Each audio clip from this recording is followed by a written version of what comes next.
The Bible says, "And there were born unto him 7 sons and 3 daughters." Verse 4, "And his sons went and feasted in their houses, every one his day, and sent and called for their 3 sisters to eat and to drink with them. And it was so, when the days of their feasting were gone about, that Job sent and sanctified them, and rose up early in the morning and offered burnt offerings according to the number of them all. For Job said, It may be that my sons have sinned and cursed God in their hearts. Thus did Job continually." Ang ating pong message, Job's family values. So ito pong si Job ay isang pinagpalang tao na ang sabi nung iba ay halos contemporary ni Abraham during the time, kasi wala ditong binabanggit na Abraham, Isaac, and Jacob. So malamang na siya ay kasabayan ni Abraham, nasa ibang lugar. Kung anumang date siya nabuhay, ay makikita natin na siya ay described here as perfect and upright, one that feared God and eschewed evil. At yan ay isa sa mga magandang karakter ng heads of families. Now, I'm not just talking to heads of families, even to young people, even to women, because siyempre, yung babae, pag tumingin o naghahanap o tinitingnan niya yung asawa niya, tinitingnan niya na sana ito ay maging mabuting pinuno ng aming pamilya. Yun ang desire ng lahat ng babae na Baptist. Tama ba ako? Ang gusto ng mga babae, ng mga asawa na, yun, may mga asawa na, ay ang sana yung asawa niya ay maging isang uri ng pinuno na sa harap ng Diyos masasabi, kagaya ng sinabi dito kay Job, perfect and upright. May takot sa Diyos. Yun ang I believe, napakalaking katuwaan ng isang babae na yung asawa niya may takot sa Diyos. No? Pag ang isang lalaki ay walang takot sa Diyos at walang pag-ibig sa Bible, walang pag-ibig sa church, hindi upright, okay?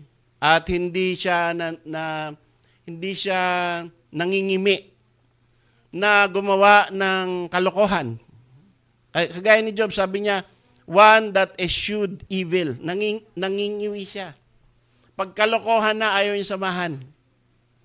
So yan po ay ideal husband. Ideal head of the family. Sana po lahat tayo ganun. Ano? Sana ay nakikita nyo. Alam nyo, kayo mga wives, kayo ang may kilala sa inyong mga asawa. Kaya kapag nabibabanggit ang pagiging mabuting asawa, mabuting husband, ikaw ang makakapagsabi na, yan yung asawa ko, ganyan. Salamat sa Panginoon.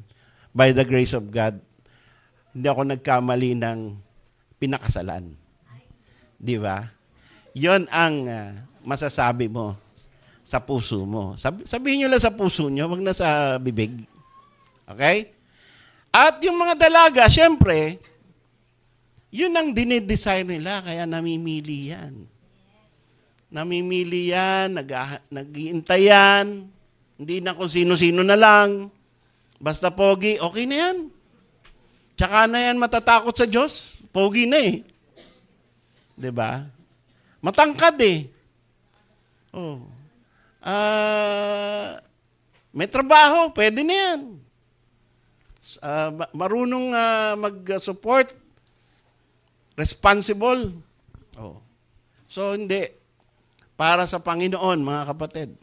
Para sa Panginoon, mga dalaga. Sa Panginoon, ang importante ay isang lalaki na upright, matuwid. Yun ang isang parang pagka merong lumapit sa iyo, matuwid kaya ito? O baluktot? Yan. Hindi ibig sabihin ng baluktot kuba. No? Matuwid ang buhay. Mayroong tamang values. And also, may takot sa Diyos. At nangingiwi at ayaw hanggat maaari hindi sasama sa mga kalokohan, sa evil. So, mga men, dapat maging ganyan tayo. Kung hindi pa tayo ganyan, ay magkaroon tayo ng turnaround. Magkaroon tayo ng isang determinasyon na I will be this kind of man. And I will, if the Lord will give me a family, I will be like Job in his values. Ngayon si Job, merong 7 anak na lalaki at 3 babae. 7 anak na lalaki at 3 babae. So, 10. 10 ang anak ni Job. Tapos, sabi sa verse 3, mayaman siya. Meron siya 7,000 sheep, 3,000 camels, 500 yoke of oxen, 500 she-asses. A very great household. Marami siyang tauhan. Greatest of all the men of the East. So, siya ay Eastern, Middle Eastern or Eastern na tao. So, naalala ko yung 3,000 camels, doon lang sa Saudi Arabia na ako nakita na meron palang International Association for Camels. Doon pala meron. No? Meron kasi ginawang parang yearbook. Sila ay may asosasyon ng tungkol sa camel lang ang pinag-uusapan nila. Tindi. At mahal pala yan. No? Yan pala ay talagang pinag-aaralan para maging magandang breed. Di lalo na yung sheep. Yan ay staple food ng mga Eastern and Middle Eastern men. Kuruf. Tawag nila dyan sa Arabic. No? Kuruf. 500 yoke of oxen. Yan, dito, baka. No? And 500 she-asses. So, ngayon, ito nangyayari. Sa verse 4, ang mga anak ni Job ay mayroong mga salo-salo. Lalo na po kapag his day. Ibig sabihin, ang tingin ko doon, birthday yun . His day. Everyone his day. Ibig sabihin, pag birthday ni kuya, iimbitahin niya yung 6 na lalaki at yung 3 babae. Punta kayo dito, birthday ko. It's my day. Yan. Alam niyo yung my day, di ba? My day ngayon, everyday na . Pero noon, may handaan. So, 2 lang naman talaga ang birthday na nakalagay doon. Birthday, no? Birthday ni Pharaoh at saka birthday ni Herod. 2. Parehong evil men. So, wala tayong nakikitang birthday sa Bible, kundi yung evil men nag-celebrate ng birthday. Pero, ito, pwede nating sabihin na parang birthday din to . Although hindi sinabing birthday, his day. At pagka daw nagkakaroon ng dumarating yung araw na yon, special day, ng isang son, tinatawag yung mga kapatid niya. Sent and called for their 3 sisters to eat and to drink with them. Yon. So, iniimbitahan. Maganda yung fellowship ng magkakapatid. Hindi sila, they don't hate each other. No? Mga magkakapatid, minsan nagkakaroon ng di magandang relationship because agawan ng property, iniisip ng isa, siya ang favorite, hindi ako. Yung isa, ganun, nasira ang buhay, whatever. Pero ito, maganda yung fellowship nila. Kaya, yun po ang ginagawa nila na regularly, mayaman na pamilya, nagkakaroon ng celebration, ng feasting, nagkakaroon ng fellowship of all the brothers and sisters. So nakikita natin dyan, doon pa lang sa pagpapalaki sa kanila ng kanilang ama or ng kanilang magulang, maayos. Maayos na pamilya. At sana lahat ng members ng ating church, maayos na pamilya, no? Yan ang ating gustong makita dito. Hindi yung nag-aaway na pamilya, kundi maayos na pamilya. Ngayon, ito ang preaching na si Job ay mayroong ugali. Sabi ron, sa verse 5, it was so when the days of their feasting were gone about, pag nung tuwing may natatapos na feasting, Job sent. So, pinapatawag ni Job yung kanyang mga anak pagkakatapos ng feasting. Ibig sabihin, nag-o-observe siya, tinitingnan niya yung mga anak niya, hindi niya pinapabayaan. Hindi niya pinapabayaan na magsaya yan, sige, kung anong gusto niyo gawin sa buhay niyo, bahala na kayo, malalaki na kayo. Minsan may tendency tayong gano'n kasi nakaka-stress din na kagaya niya, 10 yung anak mo, iisa-isa mong i-monitor, ano ba ginagawa nito, baka mali ang ginagawa. Hindi, si Job hindi. Talagang bawat anak niya, he is concerned. So he sent. Kinakausap niya. Binibigyan niya ng time. Hindi lamang siya concerned doon sa kanyang 7,000 sheep. Isipin mo yon, meron kang 7,000 sheep. Ang laking negosyo niyan.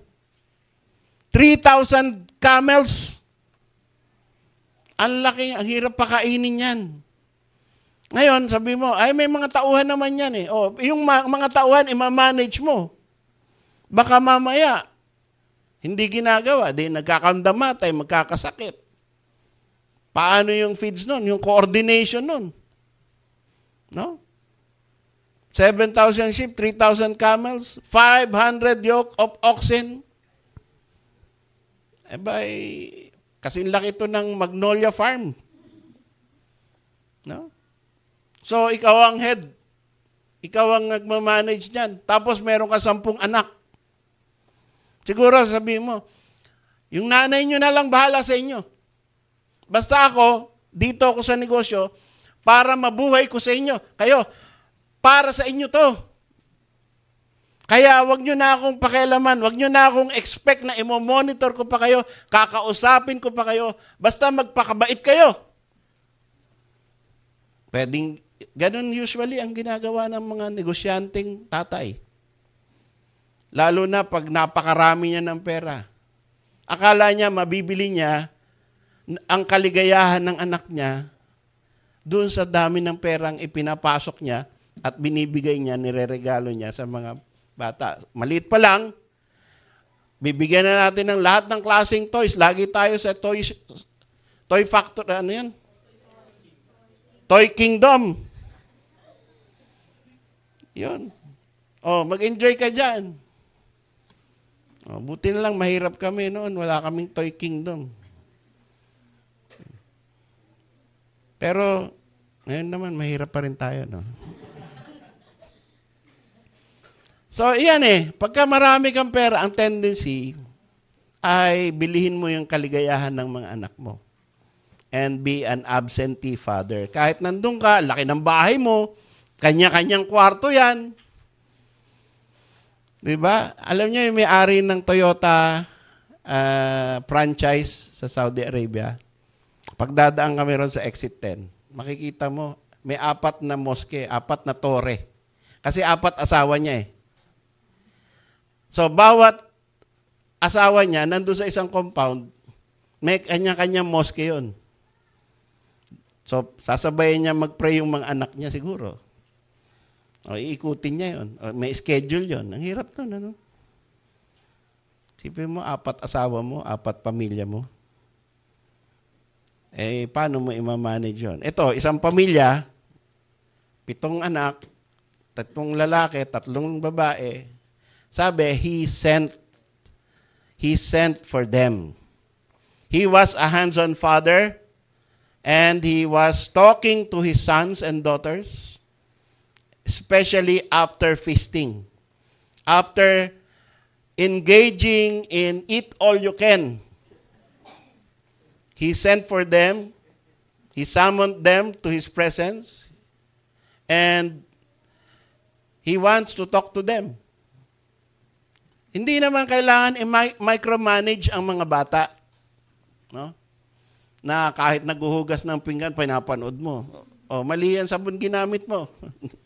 Dapat yung dishwashing soap. Mauna muna yung kutsara bago yung plato. Ay, tanga-tanga naman bata nito. Hindi mo na kailangan i-micromanage.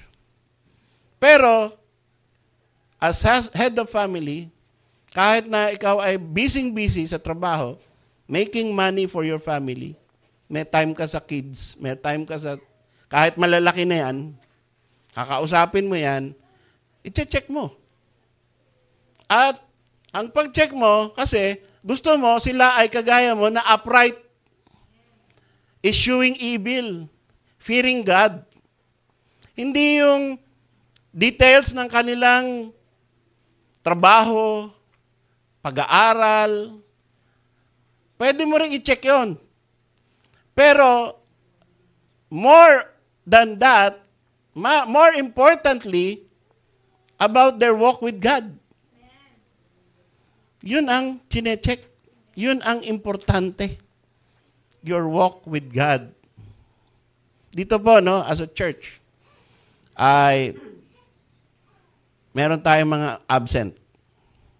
Yung mga absent natin ay matatagal ng mga Kristiyano. Sadly, ay sana magbalik na lahat. Mga kapatid natin na nandito dati, ang lalakas mag-amen. Ngayon, me. Wala dito. No? May tampo, may kung ano man yon, kung ano man ang nasa loob nila, hindi natin alam. At siguro, iniisip, sa ngayon, ang attitude ko, ang habilin ko, ay doon sa kanilang next of kin. Kasi pag may tampo, usually, ang tendency niya, pag nilalapitan mo, lalong pakipot. No? Pero okay naman na lapitan din. Pero ang una nating, halimbawa, babae, may asawa, Brad, ikaw ang bahala dyan, ha? Anak, tatay, Brad, yung tatay mo. Ganun muna. Ngayon, pagka malapit na yung time, kasi tayo po, hindi tayo basta nagdi-discipline porket absent or nagtatampo or may sinasabing masama. Hindi po tayo mabilis na nagsasabing, discipline ka, nagkamali ka. Hindi ganon. Binibigyan natin ng space. Binibigyan natin ng time. Long-suffering po tayo, kagaya ng Panginoon sa church. So pagka talagang hindi maawat at mukhang magtutuloy-tuloy na, ayun, kausapin.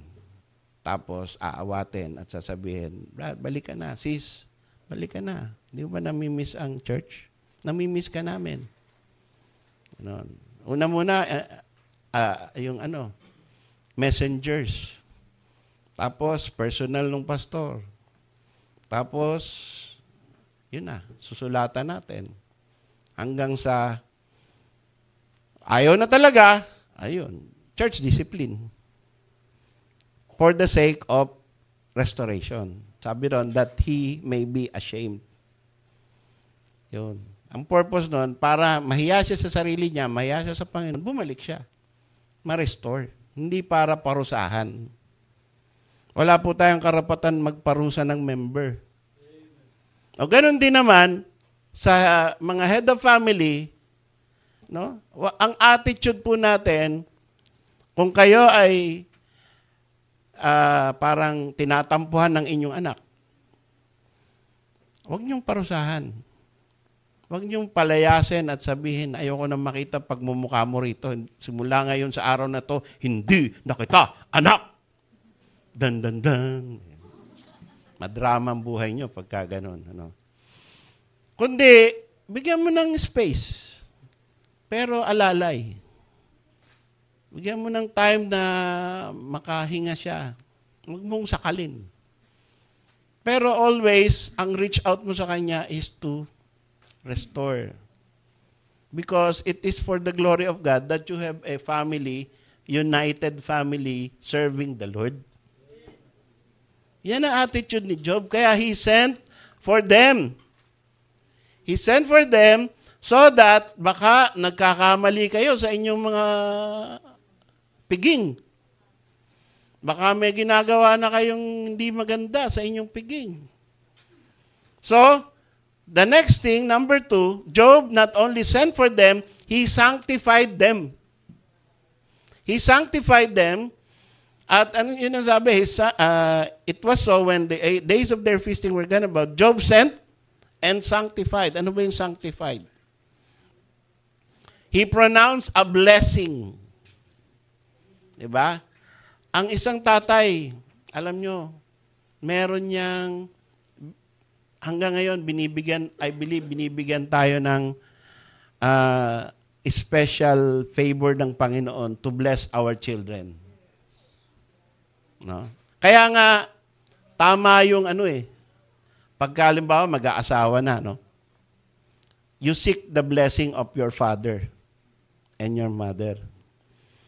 Hindi yung tanan, hindi yung force. Mag-secret married na tayo para wala na silang magawa. 'Di ba? Merong mga ganon. Magli-live-in. Bumalik na lang tayo sa bahay pag may apo na, hindi na makakatanggi yun. May mga ganon di ba? Puwersahan na. Pag nakita ng lolo niya, nakita ng tatay niya, nakita ni Papa yung Papa, no? Papa. Papa. Kamukha mo, Papa. Di ba?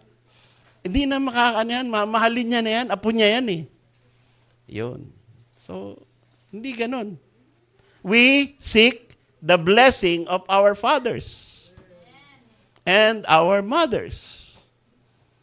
Yun ang the best way to settle down.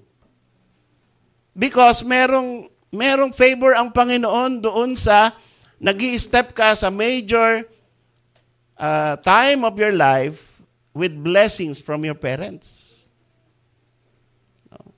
So, yun.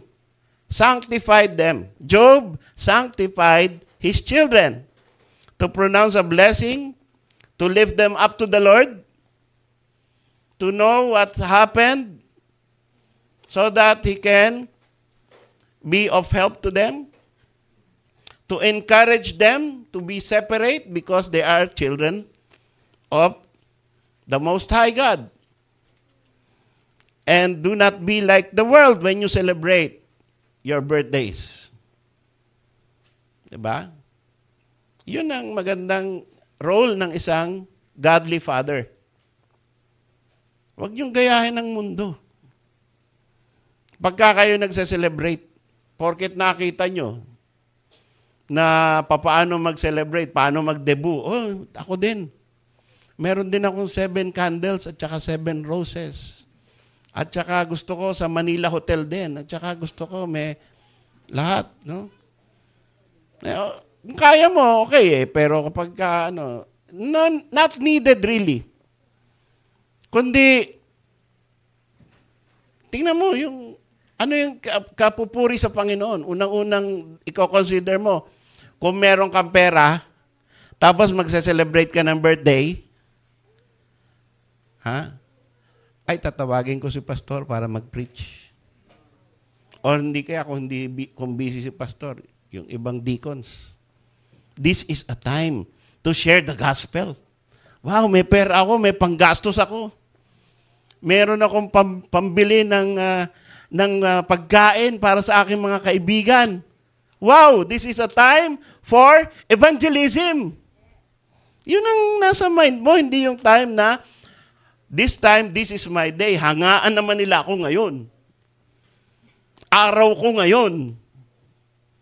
Diba? Imbis na ganon, na you feel, you want to reward yourself to people, so that people will consider you, remember you, and make you special in their eyes.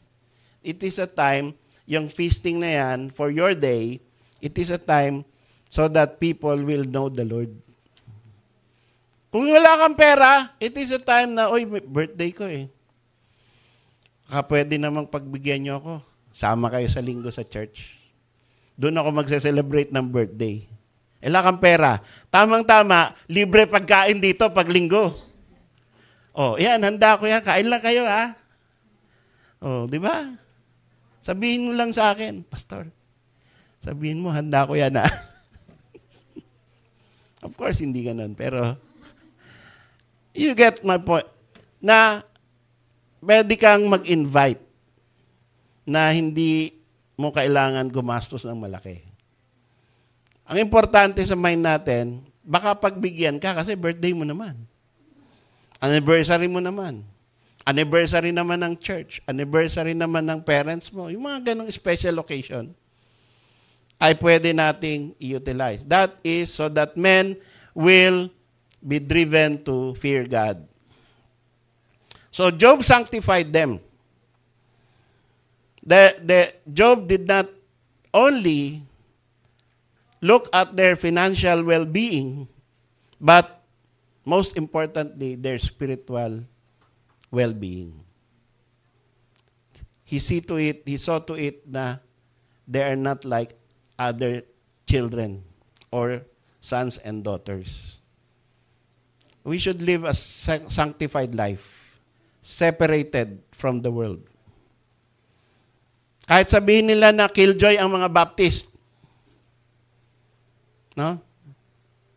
At iba ang, sa pananamit pa lang, ibang-iba na tayo manamit. Lalo na mga young ladies natin.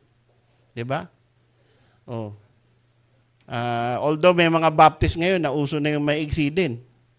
Hindi sinasaway ng pastor. No? Pero mas maganda, God glorifying na maayos ang ating pananamit, yung ating mga itsura, ating mga buhok, everything is designed to glorify God. This is being set apart. Pag nakita ka, may minsan ba napapansin nyo, pagka pumupunta kayo sa mall, parang makikita mo, oy, siguro Baptist to. Minsan ba may ganun kang tingin na siguro Baptist to, tingnan mo yung itsura niya, tingnan mo yung damit niya. No? Tingnan mo yung tindig niya. At sana pagtingin din ng tao sa iyo, mukha ka rin Baptist. No? Hindi niya, ay, mukhang sanggano to, makalayo-layo nga dito. Di ba? Okay? And then, hindi lamang Job sent for them, Job sanctified them, Job also rose up early for them. Ito yung inililift up mo yung pamilya mo sa panalangin. No? Busy ka eh. So, paggising mo, kung ikaw ay head of the family, paggising mo, trabaho ang iniisip mo. Magpe-prepare ka sa trabaho. Diba? Ayusin mo na ang pagligo, pagkain, tapos off to work. Yun ang daily chore mo, yun ang daily routine mo. Pero si Job, hindi lamang yun. Kahit meron siyang 7,000 sheep, 3,000 camels, 500 yoke of oxen, hindi siya nakakalimot na ang routine, part of his routine, he rose up early and praying for his children. Pinapanalangin niya ang bawat isa sa kanyang mga anak. Buti nga, 10 lang yan. Kung 20 yung anak mo, medyo mahaba-habang panalangin yan. No? So, isa-isa. No? Pag-pray mo, ako, pinagpe-pray ko si Lawrence. Sana meron siyang magandang, yung kanyang pamilya, maayos. Madala niya lahat sa church. Maging faithful. Gamitin siya ng Panginoon sa Saudi Arabia. Nanonood si Lawrence ngayon. Sana ay ma-restore yung asawa niya. At silang lahat naglilingkod sa Panginoon. Pinagpe-pray ko si Keisha. Sana ay magkaroon na siya ng asawa. Pinagpe-pray ko yan. At lalo na si Michael. It's time. Mga anak, it's time. Na magkaroon sila ng magandang pamilya din. Huwag nyo nang hanapin yung kagaya ng papa mo. Tsaka ikaw, huwag ka nang maghanap ng kagaya ng mami mo. Unique. No? So, yun po ay pagpe-pray natin ang ating mga anak. Early in the morning. Habang wala pang distractions. Habang hindi pa sumisigaw yung taho. No? Nakaka-distract yan eh. Pandesal, taho, tutut, mga ganun na. Too late na yon. Job rose up early so that he can redeem the time. And maybe he also want to rise up early, not only for his business, for self, for pleasure, but to take care of the spiritual needs of himself, his wife, and his children. Yun ang magandang pagkabisihan natin no? Tinataas natin ang ating mga anak sa Panginoon. Pinapangalanan natin one by one. Tapos iniisip natin yung ano ba. Siyempre na kausap mo, di alam mo kung ano yung spiritual status nila. Kung sila'y nagpe-pray pa ba? Kung sila ba'y nagbabasa pa ng Genesis, mabuti, meron nang naka-Exodus doon. Praise God for you na naka-step up na ng Exodus. Sana next week, dumami pa yung nakatapos na ng Exodus.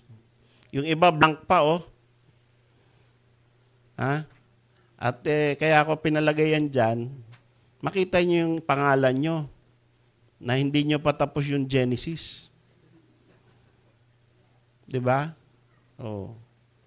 So, isa yan. Rise up early in the morning to finish the book of Genesis. So that pagdating ng 2024, bago matapos ang 2024, punong-puno na yan ng dots. Lahat tayo ay nakalagay na natapos na natin ang 66 books of the Bible. Hindi naman imposible. Lift up your children and lift up your soul to the Lord by reading His Word. Then, after that, number 4, Job offered sacrifices for each of them. Now, that was the time na hindi pa church, wala pang church. Kundi bawat head of family offered sacrifice. That was the patriarchal period. At noon, you intercede for your children.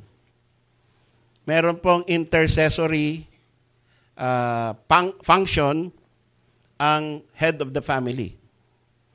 Pwede mong itaas pwede kang i-lead mo yung family mo, tapos gagawa siya ng sacrifice in behalf of his children.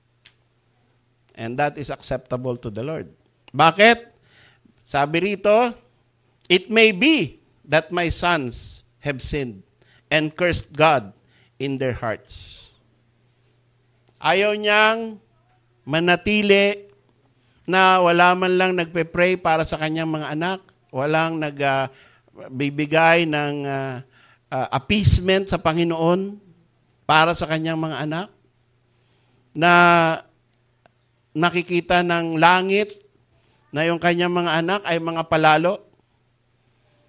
'Di ba? Si Eli, the Lord warned Eli about his sons. Sabi niya, mamatay ang mga anak mo. Awatin mo yung mga anak mo. Kaso hindi niya naawat. Nag-fail siya as a father. Kaya namatay ang dalawang anak ni Eli. They were sons of Belial. Yun ang nakakalungkot, no? You are a Baptist, you are a faithful man, you are head of the family, you want to serve God, but your sons are sons of Belial. Yun ang malungkot. Hindi mo madala yung anak mo.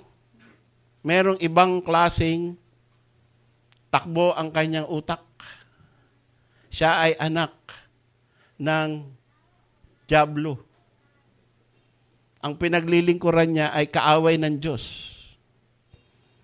Nakakalungkot. Pero hindi too late. Pag ikaw ay faithful sa Panginoon, pwede mo pa rin itaas sa Panginoon yan, kapatid.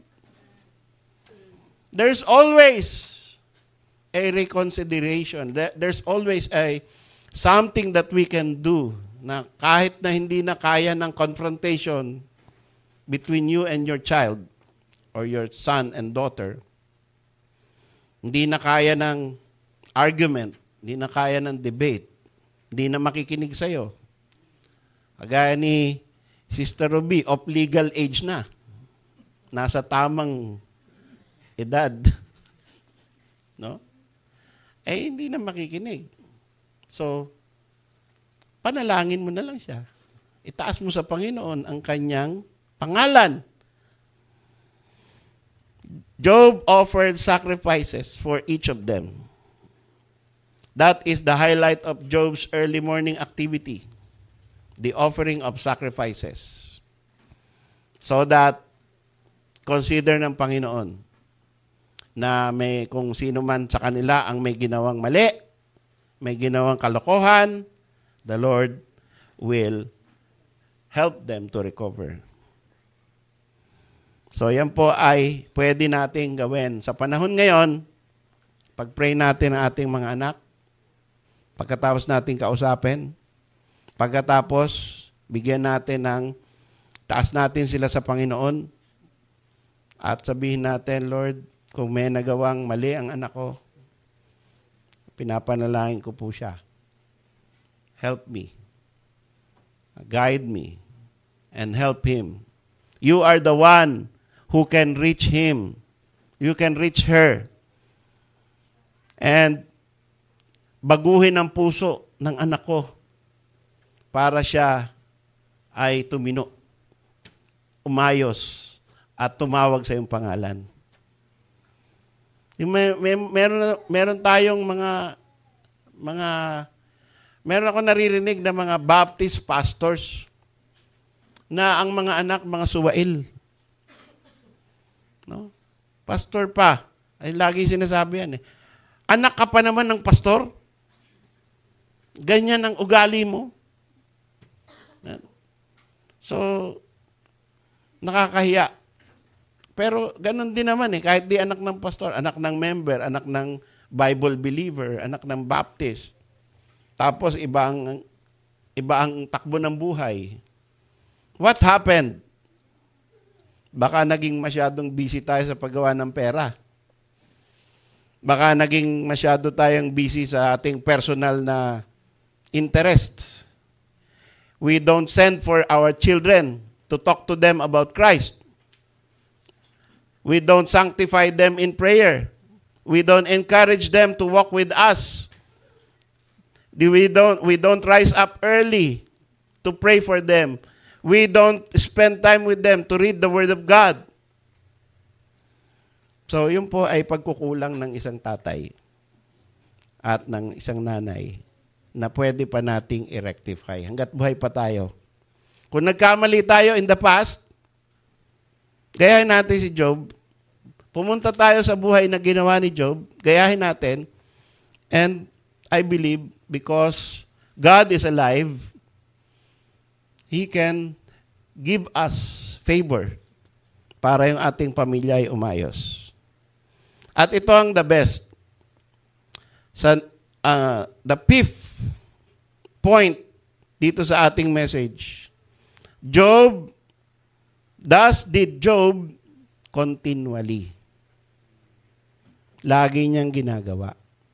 Hindi siya on and off, hindi siya ningas kugon, hindi siya patay sindi na Kristiyano, hindi siya isang tatay na pag nagawa na, okay na.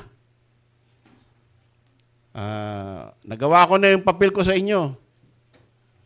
Kung hindi kayo umayos, bahala kayo sa buhay nyo. Hindi. Ginawa niya yon palagi. At yan ang kulang natin minsan, Minsan faithful tayo, minsan hindi. Minsan prayerful tayo, minsan hindi. Nagsasawa tayo. Minsan Bible reader tayo, minsan hindi. Minsan mabait, minsan salbahe. Nagsasawa tayo sa buhay na banal. Minsan faithful sa church. Minsan, hindi. Minsan nakikinig, natutuwa na maglingkod sa Panginoon. Minsan, nagsasawa at sabihin, wag na. Yun na ang kailangan natin, consistency. Sana po ay mawala dito sa ating church yung attitude na pwede ka namang umattend, wala ka namang pinagkakaabalahan, pero doon ka muna sa bahay naglalaylo. Sana mawala yun, Sana walang ganun. Kung may ganun, magbago na tayo. Let us spend the rest of our lives serving the Lord. Yun ang kailangan po natin, kagaya ng kay Job. At makikita natin na kahit na si Job, in the middle of the book of Job, siya ay talagang sinubok ng Panginoon. In the end, ay doble-doble ang blessing sa kanya. So, saan pa tayo mga kapatid? We already have an example. We can have Job's family values. We can have this kind of life, desirable, consistent, upright, and eschew evil, and fear God. Yan po ang buhay ng buong pamilya ni Job because talagang determinado siya. At sana po determinado. I am determined to serve the Lord. As for me and my house, we will serve the Lord. Tayo po tumayo.